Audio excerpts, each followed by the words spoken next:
Hello friends, आज आपण बघणार आहे फोमो म्हणजे काय. FOMO, fear of missing out म्हणजे नेमकं काय आणि त्याच्यावरती आपण कशी मात करू शकतो. आपण एका ॲसेट क्लासमध्ये गुंतवणूक केली नाही किंवा आपली गुंतवणूक करायची राहून गेली आणि त्या ॲसेट क्लासमध्ये जर तेजी झाली तर आपण गुंतवणूक केली नाही ही जी भावना आहे आणि त्यातून झालेलं आपलं नुकसान ही जी भावना आहे त्याला आपण म्हणतो FOMO, fear of missing out. आज भारतामध्ये जवळपास 70 ते 80% लोकांना फोमो असणार आहे, कारण त्यांनी गोल्ड आणि सिल्वरमध्ये योग्य वेळेला इन्व्हेस्टमेंट केली नाही. आणि यासाठीच फोमो ह्या मानसिकतेवर आपण कशा पद्धतीनं मात करू शकतो याच्यावरच आज आपण बोलणार आहे. आता जर सोनं आणि चांदीचं जर उदाहरण घ्यायचं झालं तर सोनं आणि चांदीमध्ये आपलं काही नुकसान झालेलं नाही.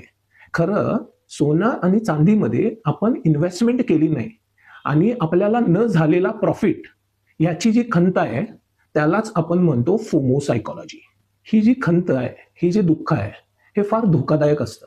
हे धोकादायक यासाठी असतं कारण आपण 1,00,000 रुपये तोळा ह्या भावाला सोनं घेऊ शकलो नाही, त्यावेळेस घेता आलं नाही, म्हणून आज आपण 1,50,000 रुपयांनी घ्यायला पाहिजे. ही जी मानसिकता आहे ह्यामध्ये बरेच इन्व्हेस्टर आपलं नुकसान करून घेतात.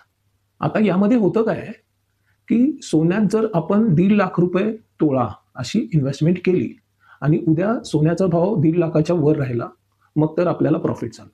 खरं जर सोन्याचा भाव 1,50,000 रुपयेच्या खाली आला तर मग आपल्याला नुकसान देखील होऊ शकते आणि मग हा फोमो अशा पद्धतीनं आपल्याला धोकादायक ठरू शकतो.